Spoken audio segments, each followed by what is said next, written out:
Wakati mmoja kuna mzee fulani alikuwa ananiambia story, ananiambia kijana, hii maisha kuna kutusiwa, kuna kuchekwa na kuna kudharauliwa. Huyo mzee sikuwa naelewa anamaanisha nini, lakini wakati nilikuja nikajua anamaanisha kitu fulani na nimejionea kwa kwa mtu fulani. Manze nilikumbuka siku yenye mzee alisema kitu cha maana sana. Nilijionea kwa ndugu za baba yangu, walinicheka sana kabisa, wakasema sitafanikiwa, wakasema pale naelekea naenda kuhangaika tu. Lakini Mungu ni nani pia? Mungu anajua kila mmoja kwa hii maisha. Mwenyezi Mungu hawezi kuacha. Wakati nikaenda nikapanda lori nikaenda mahali sijui. Yaani unaenda pale hujui kubahatisha maisha. Nikapatana na baba mmoja alikuwa Muislamu. Akaniambia, kijana, unaenda wapi, unatoka wapi? Mimi nikamwambia mimi nimetoka kuzangu nyumbani zangu. Naenda pale sijui, yaani naenda kubahatisha maisha nifanikiwe. Unajua wakati hiyo mamangu alifariki kitambo sana na baba. Nilizaliwa mimi peke yangu, mimi ndo ni ndugu, mimi ndo ni dada.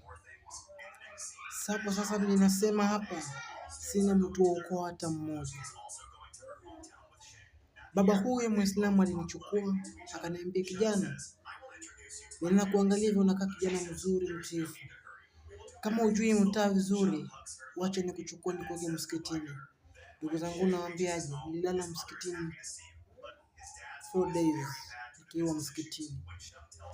Lakini majaribu yaishi ndugu zangu. Nikaendelea kupigwa vita, wanasema sijui ati mimi hunijui.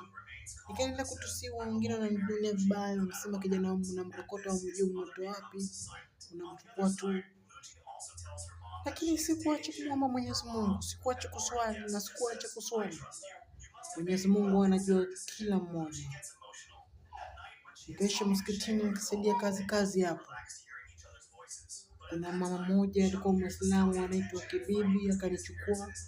Akaishi na mimi, akaniambia kijana, nimeona ni kijana mzuri unafagia msikitini. Akanichukua, nikaanza kuishi kwake. Akafika pale akaona na tabia mzuri, akanipa pale pa kukaa kwa nyumba ya ndugu yake.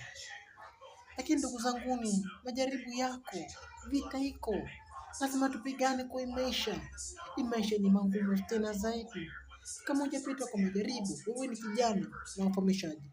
Sasa hivi mimi ninasema hivi, nilifanikiwa.